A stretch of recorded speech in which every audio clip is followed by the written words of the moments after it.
I honestly love coaching girls. They're better listeners to begin with. And You're the second person in 2 days that say the same thing. Yeah, they're better listeners. Yeah, they're better listeners. They understand strategy. They understand sacrifice.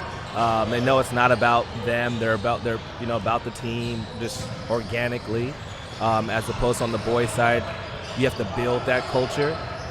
Boys are more self-centered, ego-driven. Depending, but for the most part, you find a lot more boys who are playing to get scholarships, and at the high school level, you find more girls playing because they want to be part of a team.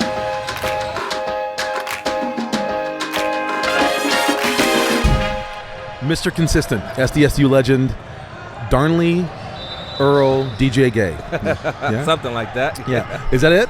Just Darnley Earl Gaze. That's my real name. DJ is what everybody calls me. Okay, got it. Are you a junior or are you a third? I'm the third. You're the third. I'm the third. You have children. I have a son. He's the fourth. He's the fourth? Yes. Oh, you went four deep. Yep, that's the right. The quaternary that's level right. of the DJ Gaze. Right. It's one Darnley and one Earl, like in terms of how it stacks in your family. We're all Darnley Earl Gay. But do your family members call one person Darnley, one person Earl, DJ 2, 3? What do they call you? No one has ever called Darnley because people can't pronounce it right. Okay, wow. Am I doing okay? Yeah, you're doing great. You're doing great. Okay. So, point guard, 6 foot, attended Sun Valley Poly High School, SDSU for 4 years, known as Mr. Consistent in SDSU, all-time legend there. You were in the Italian League, Slovenian League, and Ukrainian League. Yes. When you see things happening right now in the news with Ukraine, do you feel anything about that? Do you have any personal feelings about that, having played there? Well, I say 2.5 years because when I left Ukraine, a war had broke out then. We were just told things are about to get crazy. You should probably get out of here. Wow. Yeah. That's what stopped your career in Ukraine. That's what made me leave. Yeah. So you started as a youth coach. Yes. For how many years? I did it probably 8-9 years. When was your first head coaching job? A lot of people don't know this, but I was actually a girls varsity coach at the San Diego Jewish Academy. What years were you a varsity girls head coach? I probably stopped playing 2013, 14. I probably was the girls varsity coach 15, maybe. So I've asked this to every coach who's coached both boys and girls. I'm a father of boys and girls. Is there any difference coaching boys to coaching girls? Absolutely. In what ways? I honestly love coaching girls. They're better listeners to begin with. And you're the second person in 2 days that say the same thing. Yeah, they're better listeners. Yeah, they're better listeners. They understand strategy. They understand sacrifice. They know it's not about them. They're about the team just organically, as opposed to on the boys' side, you have to build that culture. Boys are more self-centered, ego-driven. Depending, but for the most part, you find a lot more boys who are playing to get scholarships, and at the high school level, you find more girls playing because they want to be part of a team. That's a very interesting thing. If that's the case, why do you enjoy coaching boys at all? Because girls, in every way, are superior to us. But so, why do you troll yourself with boys? Because of my story, because of the road that I took, that I am a 6 foot, not the most athletic, crazy jumper person that had the opportunity to play at the next level. I always love going back and seeing players that are, built like me, and showing them the roadmap. So it's just my give back. What in the roadmap being what? Is it consistency? Because that was your moniker in college, yes? Absolutely. I did not get a Division I scholarship because of my athleticism. Why did you get a Division I scholarship then? I got a Division I scholarship because, one, of the consistency. It helped that I averaged 30 points a game in high school. That doesn't hurt. that helps a little bit. But it was how I did it. It was with the group that I did it with. Let's get specific. What do you mean by that? So how I did it, I wasn't someone. I scored 30 points because I had to score 30 points, not because I wanted to score 30 points. Does that make sense? It does. Is that more of a selfless orientation, like you needed to in order to win the game, you needed to score those points? Yes. I played on a team where I was the only player that went on to continue to play college basketball. The only one? The only one. We had a couple guys play JUCO for a year maybe, but to finish their college career, I was the only one. So you reluctantly scored more points than you might naturally gravitate towards because you needed to win the games. Absolutely. I mean, in high school I averaged 30, and in college I averaged 11. And Were you as fine with either one?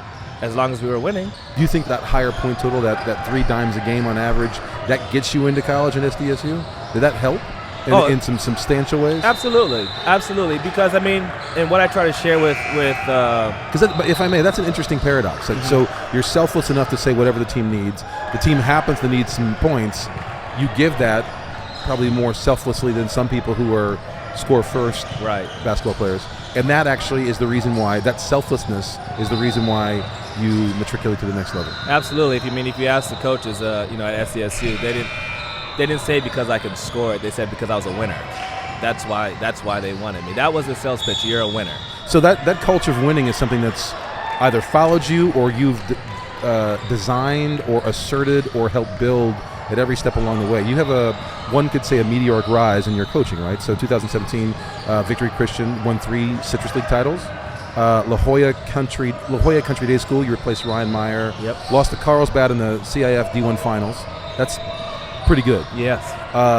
You were there for 2 years, and then you accepted the head coaching job at Windward this last year. That's right. So that you were moving. You were moving. And obviously Windward is yet to be seen, but you have had success every place you've gone, and you've established it relatively quickly. You say that. What's the key to that? Consistency, staying true to what I believe is the keys to success. I mean, if one's looking for themes of consistency, in your name, your family has four generations of consistency. That's fascinating. Yes, in word and in yes. deed. Okay, so you think consistency is it in all the ways? Tell me 5 of them. To building a winning program, is that the question? Yeah. 1, you got to show up. 2, what does that mean explicitly? You have to show up. I mean, every coach shows up. Right, but when you show up with a purpose, right? So, and that's one thing that my team and I are focusing now. When we show up, we're not just trying to get through practice, right? I don't want to see guys looking at the clock, wondering when it's going to be over. It's we show up and we try to dominate every drill. When your father, your grandfather, your great grandfather, what did they do? Were they all in the same profession? I don't know my grandfather, but my dad, he was a track runner. He ran track. You didn't get his speed though, huh? No. He was cross country, so maybe I got his conditioning. Okay. But were you the most fit guy on the court? Oh yes. You could outrun everybody. Fourth quarter, you were as reliable as you were in the first? Yeah, I think it was my junior year where in our conference tournament I played every minute of every game, and that's 3 or 4 days in a row. That's not nothing. What did your dad do for a living? Well, he's retired now, but he was a salesman for Minute Maid. Okay, interesting. Did you see some of those skills in terms of being able to go in and sell a good quality product as transitive as property to what you do? From my dad? Yeah. Did you learn some of those skills in terms of selling your program? No. You guys aren't alike. No. So my dad, he's a cross country runner. Yeah. So we would wake up, 6 a.m. and he would take me to the hills. So and we would be running mountains. And how old were you when this was happening? We probably started when I was maybe 9, 10 years old. Oh, you must have loved that. No, I hated it. Yeah. Of course you hated it. So when did you ever start to like it, or did you just simply appreciate it after the fact that you were out of the house and didn't have to do anything? I began to understand it, and once I. What do you mean by that? Understand what? I stopped getting tired. I got stronger. You mean stop getting tired, and you could apply that to games? And yeah. So in my workouts, I stopped getting tired. I lasted longer on the court. I became stronger. I became quicker. So I saw the results. When did you start to have these revelations? Probably my 8th grade. In the 8th grade. So you've been doing it for a handful of years. You start to understand. I understand what the old man's doing here. Yes. Did you lean into it more at that point? Oh, absolutely. I mean, my dad had me lifting weights in the 7th grade. I probably did more off the court than I did on the court. Is that still the case in terms of how you coach? You're coaching, or you're preparing in other ways more outside of the gym than you? Yeah, 100%. So your dad is taking you up to the hills outside of Los Angeles. You grew up 20 minutes from where I'm you're coaching. from San Fernando Valley. Okay, yeah. So 20 minutes from where you grew up is where you're coaching right now, Windward. Depending on traffic. I was about to say, depending on traffic. Traffic, in a perfect during the Thanksgiving week or between Christmas and New Year's. Basically. Yeah, I can get there in 25 minutes. Okay. So he's taking you every morning. How old is your son right now? 5. Have you started training him in that way? We just ran the stairs yesterday. Santa Monica stairs? No. We have where we live. We have 6 flights of stairs. Oh, so it's not like you had him run 3 stairs up to the front porch. No, you're running 6 all flights the way of stairs. to the top. Yeah. Is he digging that? Is he enjoying the time with his dad, or is it? Well, is it brutal? I mean, there's the context around it was he had his first soccer game. Okay. And he was out there yelling, "Dad, I'm tired. Dad, I'm tired." Oh, those are the worst things he could have said to you. It's like, well, I actually can help with that. Exactly. In fact, your grandfather can help too. I know how to do this. Exactly. He's ruining the day he ever said that's he was right. tired. Oh, That's poor right. kid, man. He's probably going to be the most fit kid on that soccer field. Yeah. And you have to be able In to run due the time. soccer. Yep, for Okay. sure. Okay, so you start training outside of the gym. You're lifting weights. You're running. You're being prepared for the game outside of the gym in some significant ways as an 8th grader. So in these wet cement years of your life, your dad he's showing you how to basically prepare to have success in basketball. Not necessarily in basketball. My dad never thought I was going to play college basketball. Why? It just never registered to him. And I asked him that question maybe a year ago, like, Dad, like when did you know that I was capable of playing at the next level? He was like, it wasn't until your first offer. It was just like my junior year of high school. Wow. How did that? So that's an interesting thing. So was he supportive of you playing basketball? Oh yeah, he knew I loved it. Okay. So he would do whatever it took for just to embrace it. But young people are really smart and intuitive and emotionally and intellectually intelligent around how their parents treat them, support them, those kind of things. In that situation, was there ever a moment where you felt like, I know he's supportive, but I'm not really getting the kind of enthusiastic, you can do anything, DJ. Did you feel supported in every way one could, or did you feel like there was a lack of that other level of belief? No. Okay. No. It was never a conversation. I mean, to be honest with you, of course I dreamed of being in the in the NBA, and every kid's dream, but it was a dream. Yep. Right. It wasn't. My dad didn't play college ball. He didn't run in college, so he didn't really know the roadmap to college, and neither did I. So we were just out there playing in recs and jumping on club teams, but you dreamt of playing college ball, because obviously that was the step to get to college ball. Of course. At what point did you realize you could play college ball? When you got your first offer, or earlier than that? I guess once the letters start coming in, first letter, how did that feel? Oh, it felt great. It felt You great. just run around the house waving it? Yeah, it was great. And coaches started coming into practice and gyms, and it was like, oh. To see you specifically, because of course you're the only one. I was the only one that went to college. Even the other JUCO guys, but you were the only one they were coming to see. Right. How did that feel? How did it feel being amongst a group of people where everyone knows that guy's here to see you? Are they helping you out? Are they? Is there jealousy? They were very supportive. I went to, so Polytechnic is dominantly Hispanic. Yep. I think the number was like 97% or something back when I was there. Sun Valley Polytechnic High School. I was the only black kid on the team. I originally went to Cleveland High School, played for Andre Chevalier, transferred after my freshman year. Why is that?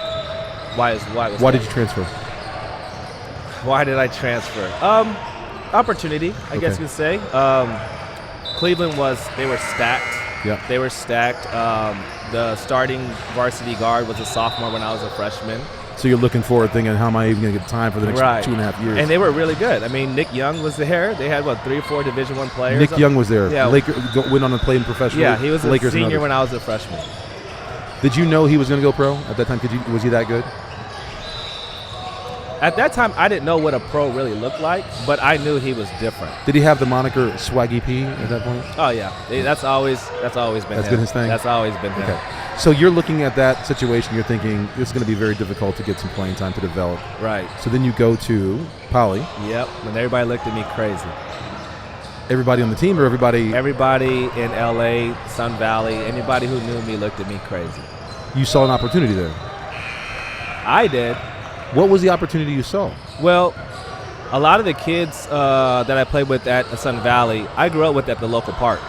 So I I see. went back, and those are all my childhood friends. Those are all, oh, that's fantastic. So So they- you trusted them. You know how they play. They were all my boys. They're yeah. supportive of you, Yeah. and that translated into being supportive when you were. Oh yeah, That's beautiful, man. yeah. So you mentioned you were the only non-Hispanic on the team. How was that from a point of view culturally? I grew up in a small town in Indiana. I was the only person of color in many of my situations. Culturally speaking, was that difficult for you? Was that easy for you? It was easy because I knew these players since I was 7, 8, 9 years old. before you even have a real understanding. Yeah, yep. It just like you just fit in. They just it was, know you. It was you know- home. Beautiful. Has that helped you? Has that understanding of a broader court of people, of cultures, has that helped you in your career beyond? Oh, absolutely. That's probably why I chose the major that I did, Which was? women's studies. That's the reason why you chose the major, women's studies? Well, because of my interest in Not just picking up a disproportionate amount of females in a class? No. Just thinking outside the box, and just for me, it was like if you can understand how they feel, why they feel. This is turning Right. into the Quiet Storm nighttime Right, but radio. just, if everybody. you can understand the thought process, Yeah. it changes how you may approach a situation. That, of course, helped you coaching women's basketball. later. 100%. Did it help you in, you're married, Yes. did you help you in your dating your wife? Yeah, of course. I mean, it's all life experience. It's not just women's studies, right? Well, explain what that means to people who are probably thinking the way I'm behaving right now, which is primitive and less than evolved. So what does that mean, women's studies? When someone says women's studies, you major in women's studies, what are you exposed to? You're exposed to the reality of a different person's point of view. Walking in another person's shoes as well. Exactly. Therefore, I'm more aware. I'm more. I'm educated. I can sympathize. Something that my whole life that I may have thought was like why are you doing that? And then you hear how it makes them feel, what they're going through, how it makes the person or group feel. Exactly. And it's like, oh, okay, I understand, right? And it just changes. It just changes, the way you do things. Was your mom or dad empathetic, deeply empathetic, emotionally intelligent? With me, In general, my mom was tough. was your dad empathetic? My dad was dad. It was, Understood. my dad was dad, and my mom's job was to keep me humble, And she did. and she did. She kept you hardworking as well? Absolutely. Point guard. Is the point guard the extension or expression of the head coach on the court? Yes. Is there a disproportionate amount of former point guards that are head coaches in the game? Or is there a causal relationship between being a point guard and the ease of being a head coach, to bring that back full circle? I think point guards make the best coaches. Why?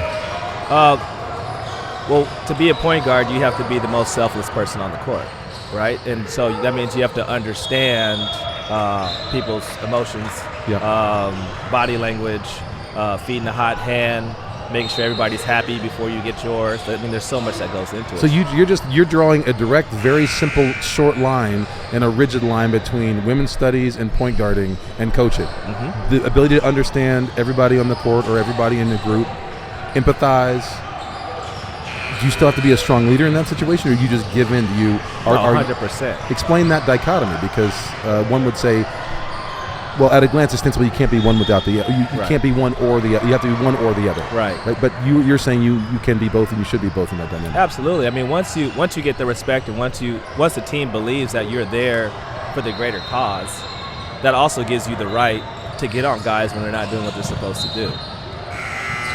I've talked to a lot of coaches. They're saying the same thing effectively, which is there's this ostensible binarily opposed dynamic, which is that there's an empathy and there's a kindness and a love that has to be balanced, if it works properly, with a strength, a fortitude, a discipline. You agree with that? Absolutely. Is that the way to lead men and women? I mean, can't speak generally, but for the most part. So you are at Windward. It's your first year. Going on my second. Your first year was good, Were you happy with the outcome? Oh, absolutely. Why? Well, we started 4 sophomores. That's a bold thing. Yeah. I mean, that alone, that's another one of those eyebrow-raising things. Hey, he's starting 4 sophomores. Now, some people know that might be a developmental step. Was it developmental, or do you feel like that gave you the best chance to win, or both, or neither? Both. Okay. Both. With that sophomore group, we currently have now those 4 sophomores. Now they're 4 juniors. Their names, if I'm allowed to ask? Lewis Bond, Gavin Hightower, Jeremiah Hampton, J.J. Harris. Okay. All 4 are currently being recruited at the Division I level. Did you bring them in, or were they already there? They were there. They were already there.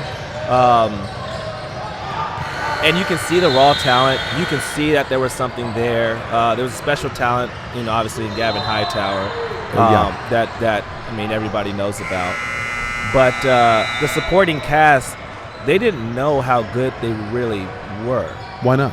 The style that they played the year before, it was the Gavin Hightower show, Yeah. right? And everybody else is supporting cast. That's right. Yeah. That's right. And for me, it was like Gavin is going to be Gavin, right? But if we can give Gavin, some guys, and he doesn't have to shoot the ball 20, 25 times. Did right? he want to shoot the ball 20, 25 times? I mean, who doesn't want to shoot the ball 20, You 25? You didn't. you were made But when to. you tell me to, I'm gonna smile about it, right? Like, yeah, DJ, we need you to do this. Great. Yeah. And for Gavin, for me, coming into his life as a coach, the message to him was, hey, you're obviously a talented player, but if you really want to play at the next level, you have to learn what it truly means to be a point guard and how to truly lead a team. And you could say that because you had done that at a very high level. 100%. Did he respect that about you? Did he know that even? Did he understand? I think he fought me a little bit in the beginning. Okay. He But fought did he me. know your background? He heard the stories. You're walking into a situation where you have these 4 sophomores who are very talented. Is that one of the reasons why you were drawn to the program? No. Why were you drawn to the program? Honestly, Windward is where? Just for people listening outside of Southern Santa California. Monica. Santa Monica on the west side of Los Angeles. Yeah, west side of LA, right near Santa Monica, 10 minutes from LAX. Understanding that you might be biased, is Southern California basketball the best basketball in the country? In what? In just overall? Talent? Raw talent? Yeah. No. Where is it? I've seen some wild talent in Texas. I've seen some wild talent in New York. Yeah. East Coast. Different styles of play, obviously. Yeah. But Southern California obviously has amazing talent as well. What drew you to Windward? Other than being close to your parents, or was that you wanted your kids to grow up with? You want 4 to grow up with 2? No, that wasn't it at all. What was it? Wasn't it at all. San Diego was amazing to me, to my family. I just felt like it was becoming hard to grow there. In what way? My youth program was at an all-time high. The high school program at La Jolla Country Day, we were doing great. Yeah. But there was still a piece of me that, I'm a competitor, right? And for me, I'm sorry, the youth programs, the Bulldogs, San Diego Yep. Bulldogs, and California Select. yes, that was a high school program. Yeah. So those were youth programs. You were having success there. You Yes. built them from nothing. Right. Yep. Then you went to Victory Christian, La Jolla. Yep. And one could say at a glance, as I'm glancing, that's a pretty good growth spurt you're having. So Right. so do you feel like you just hit the Yeah. top? So what was next? What's next, right? And for me as a competitor, I want to compete against the best. Yep. Right. And so what LA provided, the opportunity provided for me was to be on a much bigger stage, to compete with some of the best athletes. Sierra around. Canyon. Exactly. Harvard Westlake. Exactly. Okay, go ahead. And for me, everybody tells you, oh, you're a great coach, you're a great coach, you're a great coach. But for me, it's like I want to go and compete against the best to see if I actually am. And how's that going so far? So far so good. The story is still, it's not finished yet. 1 year in. Yeah, it's not finished yet. Are you at Windward for a long time, or is your desire to keep going higher and higher, college, pro? I love Windward. I love Windward. I can definitely see myself here, long term. And I know everybody has their, if an opportunity is presented, but Windward is a place where it would have to be the most perfect, ideal situation. Because Windward's good in what way? Why is it so good? Just work-life balance. It's a unique situation where I'm not really like teaching, but we have like sports training. Yep. So I get to see my guys during the day, individual workouts, film reviews, things like that. Yep. And then I get to see them after school. So it's a lot of, it's really like a college prep type of, program. You're running the whole boys program there too, right? Yes. So when you're coming in, you have these 4 sophomores and this phenom, and you're not drawn to it for that reason, but you might be inheriting that. But there's also the ability for them to go to another school if they don't like who you are. Right. Was there ever a point of concern or tension around that? Were you feeling like you had to go sell them on you? What was that dynamic? Because that's an important node. If you walk in, everyone takes flight, then you're starting with a bare cupboard, as another coach said. Yeah, I mean, when I came to Windward, I heard about Gavin, but I never saw Gavin play outside of film. Yeah, when you saw him play, how was it? I was like, whoa, he's different. Like, he's different. What about him is different? It's his mentality. He's hungry. I mean, he's not the only one, but specifically talking about him, when you see a kid with a chip on his shoulder and you see he's playing what seems like for a reason bigger than himself, as a coach, you can't help but to gravitate towards that. What about that is important? What about that is attractive to you? Oh, because I know he's willing to do what it takes to win. What is he playing for? Do you know what he's playing for, or do you just get a sense he's playing for something more than I just get a sense. I just get a sense that it's bigger than him. I get a sense that it's bigger than him. Which is it? Is it that it's bigger than him that drives him to be extraordinary, or is he extraordinary and then understands he could do something bigger than him? Both. Chicken or egg, which one is it first in this situation, or do you know, or does it matter? I don't know, and I don't think it does matter. I think what matters is that's who he is. Yep. Right. No matter how he got there or what drove him, I don't know his childhood story. I don't know that information. Yep. But what I do know is a kid plays the game with passion and love. So there was some resistance when you first came in. He was testing you out. He was feeling out where your boundaries were. Right. What was the moment where he decided to purchase the DJ Gay approach? That's a great question. That's a question for Gavin. But okay. For me, the push was the push for Gav was like, hey, if you can get 3 to 4 other guys in double digits, the floor is going to open up for you. That's a beautiful way to put it. Yeah. Did he got that early and started to do it, and then everything opened up? Over time. Okay. It wasn't overnight. Yep. It wasn't overnight. Me and Gav spent a lot of time doing film. Not just me and Gav, but me and a lot of the players. We spent a lot of time doing film. And you had a relatively successful first year. Yeah. What does next year look like to you, other than obviously having your core 4 that are coming into their junior year? This is a trap year. Meaning? Meaning that on paper, we're supposed to be really good. Yeah. When you see us, we look really good. But what I don't think this team understands quite yet is that we're going to get everybody's best shot. Yeah. And that wasn't the case last year.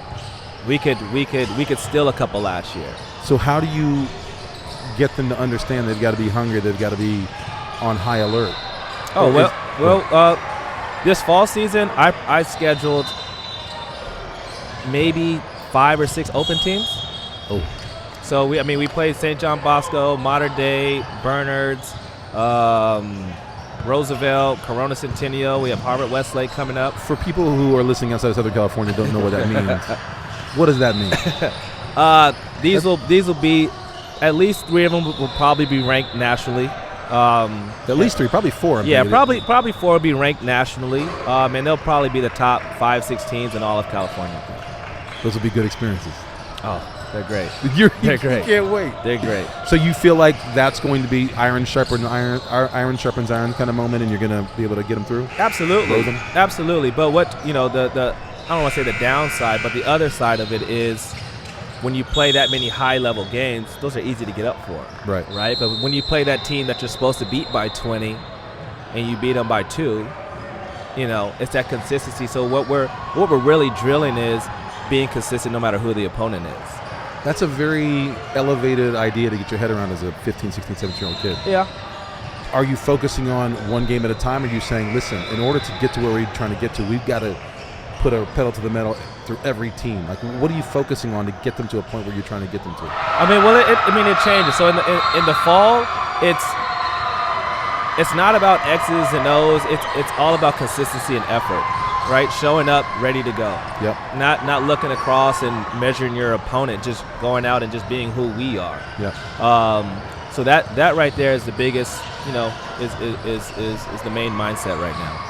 When you talk about in the fall, for people who are outside of Southern California, what do these seasons look like? So fall, for this year, I wanted to schedule as many top-level games as possible. Yep. Winter is actual basketball season, right? Where we have our games. We should play some really high-level tournaments. Are there limitations in the fall in terms of how many games you can have them for? No. So last year, my first year, me being the brand new coach, having a brand new team, yeah, I scheduled a full season before season. Wow. We played 24 games in the fall, I believe, before our actual season. By the time you got to your season, were you? Oh, we were ready. Yeah. We were ready. Yeah. Are you doing the same level of? Not as many, because the competition is twice as high. Yeah. So then you have your winter season. Are you allowed to play in the spring as well? Summer? You're here right now. Yeah. So spring is off, and then summer is when you have your Section 7s, Cali Live. So the month of June, we're playing every weekend in June. Okay. So you really get the chance to see these young men year round. Yes. It's wonderful. What is the biggest challenge this year besides making sure they're up for every game? I think it's gonna be our depth. We returned six guys who played a ton for us last year. Yeah. We did have a couple guys transfer out, but we have some young guys that are really gonna have to step up. If we can only play six, in these high level games, it could be rough. So right now it's getting the younger guys into the mix and building their confidence. But when we play against the Boscos and the Coronas, you can see they can go 8, 9 deep. Yeah. Right. So that's going to be the key, because as great as Gavin and Jerry and JJ and Lewis, as great as those kids are, they're not going to have a great game every game. So it's the bench, I truly believe, makes a difference. How do you coach the bench up? In the fall, right? So you throw them out there in the fire. Right, you throw them out there against Harvard Westlake. Are you trying to win those games? Yeah. I mean, of course. Naturally, you're trying to win, but for me, it's if we lose, gave max effort, guys were out there and didn't back away. I mean, that's a win in my book. Yeah. Because once the season comes, they'll be ready. What's the balance when you're thinking about development versus winning? Is it all about winning? No. Is it all about winning in high school for you or in college for you? Fall is development. Spring is development. To what end goal for you? What do you mean? What's your end goal? Is it to win a championship? California championship. Of course. Yeah. Of course. If I wasn't doing this to win a championship, then Whitworth might have hired the wrong guy, right? Yeah. One could argue, yes. So, are you close? Do you feel like you have that in you this year, senior year? I think we have the pieces, but for anybody who's won a championship or been a part of a run like that, it's not just your talent. It takes a little bit of luck. It takes a little bit of timing. It takes a little, the seeding, and there's so much that goes. The ball has to bounce your way. So being a Pittsburgh Steelers fan that I am, I don't know if you are, Cowher for years, he was coach for I think 15 years, don't quote me on that. Steelers have had 3 coaches and maybe 4 coaches in the last 70 years. Cowher, I think, came out and basically said he coached to have the best team he could every year. He wasn't necessarily assuming he was going to have a dynasty or win a Super Bowl, but his thought was if you could get to the championship, or if you could get into the playoffs every year, a couple good bounces, maybe another team gets injured, you get a couple good bounces, and you win. And I think it was the year before his last year, they finally did it, right? They was that consistency over a long period of time, and over if you can have consistency and consistent success, eventually things will probably work out. Would you agree with that? Andy Reid's the same way. I mean, so many of these guys. Absolutely. I mean, if you ask me, my goal as a coach, Yeah. someday I want to win California championship. The goal is always going to be to win a championship, right? That's the NBA, right? You're reaching as high as you can reach. Yep. But at the same time, to your point, it's my job to get this team to be the best that they can be. And if we put our best out there, it's going to be what it's going to be, right? Yep. So Mr. Consistent as a player is Mr. Consistent as a coach. The idea is you want to be consistently good, always improving, Yes, with the ultimate goal of the championship. of course. When you look for a player, are you looking for someone who can create his own shots, or are you looking for someone who can fit in your system? I really hate the word system. Why? I hate the word Why do you hate system. the word system? Because when you use the word, one, I wouldn't say I have a system. Okay. Right? So the way I coach La Jolla Country Day is not the same way that I coach Windward. And More Victory Bruce Lee, Christian. form without form? It's more so like, let me see what I have, and then we're going to work with what I got, right? So when you say my system can change week to week. It can change next year if I get a new player, right? It's not the same plays. It's not the same offense. It's not the same defense. But are you looking for players coming in or encouraging players to come play for you with some idea about how you want that chemistry to look?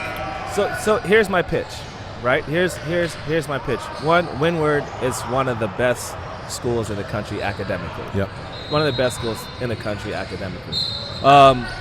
Two, on the basketball end of it, if you come and play at Windward, if you come and play for me, you're going to learn the game at a very high level. Yeah. You're going to learn the game at a very high level. And if your aspiration is to play college basketball, when you step on that court, you're going to understand the language. You're going to understand the drills. You're going to understand the reads. You're going to be ready. Now, physically, that's a whole different story. Athletically, it's a whole different story. But you're not going to be on the court and look lost. And lastly is with the program that I'm building, it's a team that puts the team goals over individual goals day in and day out. Is the team always the reflection of the head coach or the star player? I mean, always that's is a too great strong a question. word. Which one is it? That's a great question. Ask it again. Is the team a reflection of the star player or the head coach? Head coach. Coach. DJ Gay, the pitcher's so good. I'm thinking about, going back to high school and coming to play for you. I'll only shoot threes.